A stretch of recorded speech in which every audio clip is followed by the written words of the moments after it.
បាទអនុញ្ញាតជម្រាបសួរពុកម៉ែបងប្អូនទាំងអស់គ្នាបាទនេះគឺជាសកម្មភាពនៅដើមបាននៅវីដេអូដល់បងប្អូនបាទថ្ងៃនេះពួកខ្ញុំ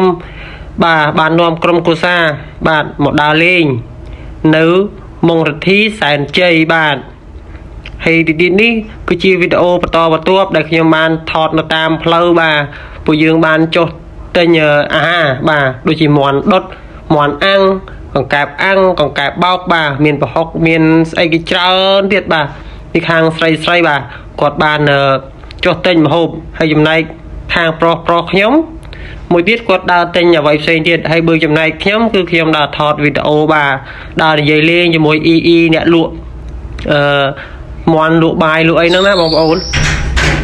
ហើយពួកយើងក៏បានទិញម្ហូបបាទហើយពួកយើងបានទិញភេសជ្ជៈត្រជាក់បាទដាក់ក្នុងឡានដាក់អីចឹងណាបងប្អូនបាទនាំកូនចៅដើរលេងហើយបើបងប្អូនណាចង់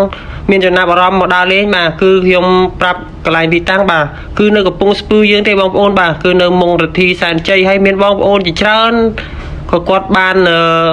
ស្គាល់នៅទីតាំងហ្នឹងដែរបាទហើយនៅហ្នឹងគឺមានទេសភាពមានអតរីជីហើយនឹងមានសត្វជាច្រើនហើយយើងមើលបាទហើយមានម្លប់ស្វាយម្លប់ដើមឈើបងប្អូនចង់អង្គុយហូបបាយនៅកន្លែងណាក៏បានដែរបងប្អូនហើយនេះគឺសកម្មភាពគឺខ្ញុំបកមកវិញគឺខ្ញុំតោះឥឡូវយើងងាកមើលវីដេអូយើងវិញបាទឥឡូវខ្ញុំមកទិញតកបាទហើយនេះខ្ញុំថតប្រម៉ូទហាងគាត់ឲ្យគាត់បាទខ្ញុំថាខ្ញុំប្រម៉ូទឲ្យខ្ញុំអត់យកលុយទេទេអាចមកគាត់ទិញឡៃគាត់បាន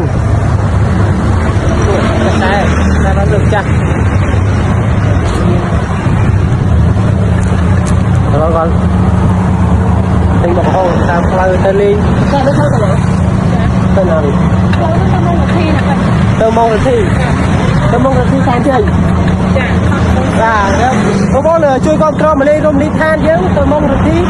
សែនជ័យបាទចាំទៅដល់ទៀតខ្ញុំធ្វើវីដេអូទៅទៀត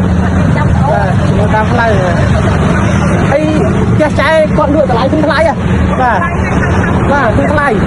ហើយមិនគាត់ហ្វ្រីកែវឲ្យដែរបាទចាក់ឡើងនោះក៏មានដែរគាត់លក់ទាំងអស់បងប្អូនតាមផ្លូវនឹងចូលមកដល់មុងរទ្ធីសែនជ័យបងប្អូនណាបាទនេះដើមឈើបងប្អូនអញ្ចឹងបងប្អូនចង់អង្គុយលេងហូបបាយហូបទឹកអីក៏បានដែរប៉ុន្តែខ្ញុំអត់បានទៅអង្គុយលេងនឹងទេគឺខ្ញុំទៅកន្លែងចាស់ខ្ញុំបាទគឺក្រោមដើមដូងកន្លែងទំពាំងទឹកឯនោះបាទហើយនេះគឺទស្សនវិជ្ជាដែលខ្ញុំថតតាមផ្លូវបាទថតពីតាមដែលខ្ញុំជិះទៅហ្នឹងហើយបើកន្លែងខ្ញុំថតនេះគឺខ្ញុំបានដើរជុំវិញហ្នឹងដែរបាទដើរមកកន្លងគឺដើរមើលទេសភាពបាទហើយនេះខ្ញុំមកដល់កន្លែងហូបចុកបាទជួបជុំបងប្អូនបាទជាមួយគាត់ហ្នឹងគឺយើងទៅដើរលេងទាំងអស់គ្នាដល់ម៉ោងបាយបងប្អូនពេលហ្នឹងដូចជាម៉ោង